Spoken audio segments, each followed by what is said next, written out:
What's up guys? Ngayon, pupuntahan namin ang baka. Doon guys, yung baka doon sa baba. Before tayo makarating guys.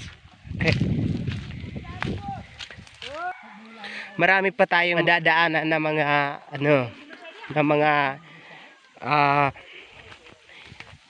mahihirap na daan. Kagaya niyan guys. Halos hindi na makikita yung ate ko at saka si Papa. Nandun sila sa baba dahil sa mga tumutubong damo na napakakapal-kapal talaga guys. No choice guys. So ayan yung ko pamangkin ni Papa.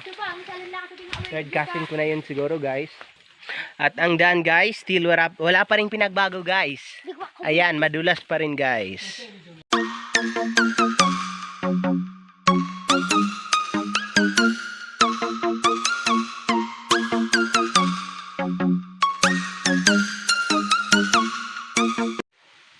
Ayan guys, look at the way guys, napakadelikado talaga.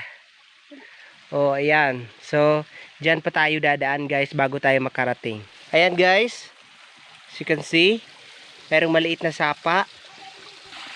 Ayan yung sapa guys, so ayan. May mga dito, may mga rare plants dito na sa ganitong lugar lang natin matatagpuan usually.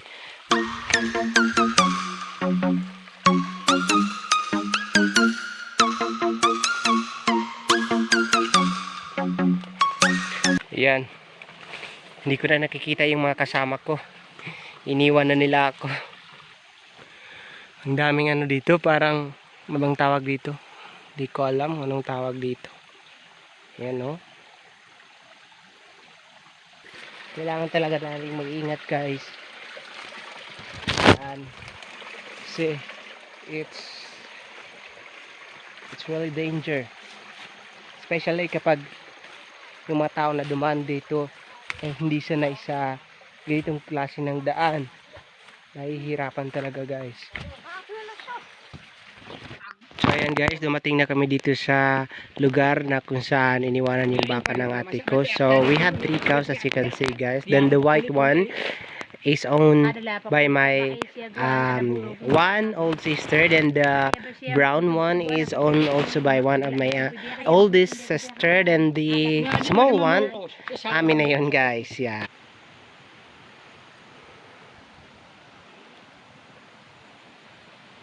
So ayan guys, pauwi na kami guys.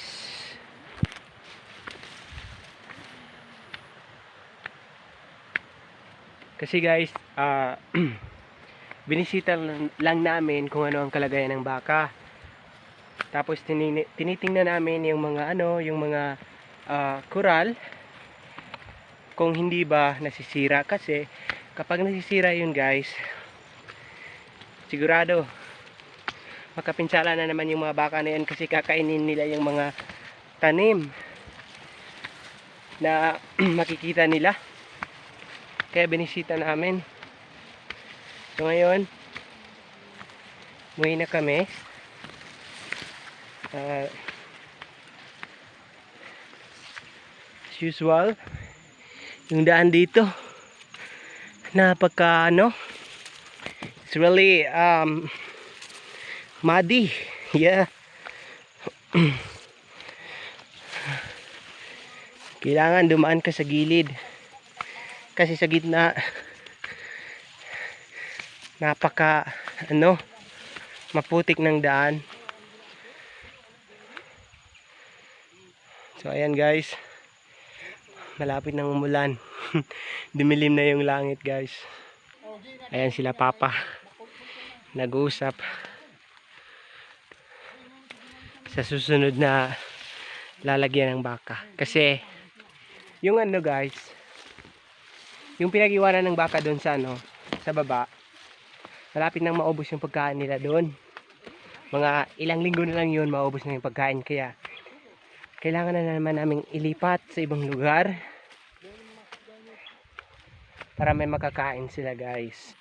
Ayan, merong ano dito, makupa. So, ang may-ari nito yung ano, tsuhin ko. Kaso lang malas kasi hindi pa wala pang bunga oh. Ayan na guys, yung dalawa. Nakakita ng bayabas. Ayan, inakyat na nung isa. Ayan, binigyan ako ng isa. Iwan ko lang kung hinog na ba to. Parang ilaw pa kasi. So, tikman natin guys kung hinog na ba to.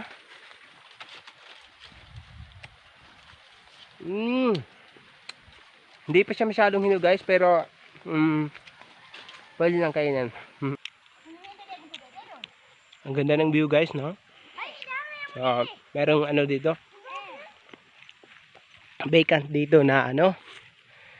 Merong vacant dito na pwedeng pagtayuan ng bahay. Actually guys, dati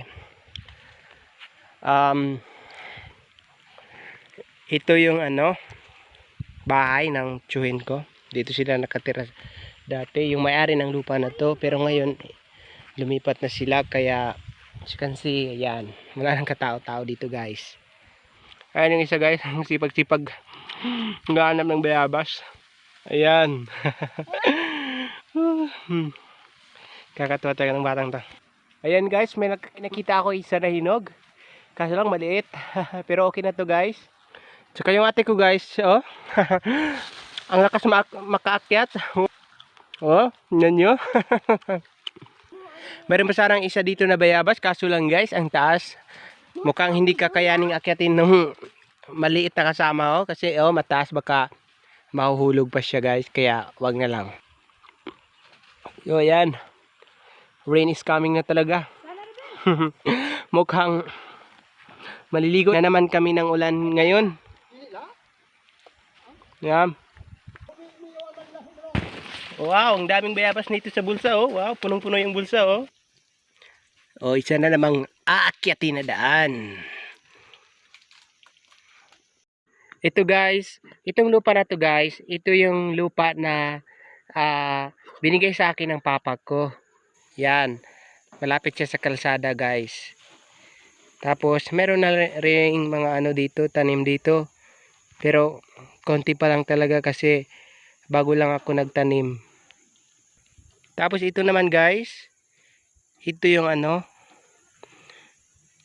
lupa ng kuya ko. So magkatabi kami.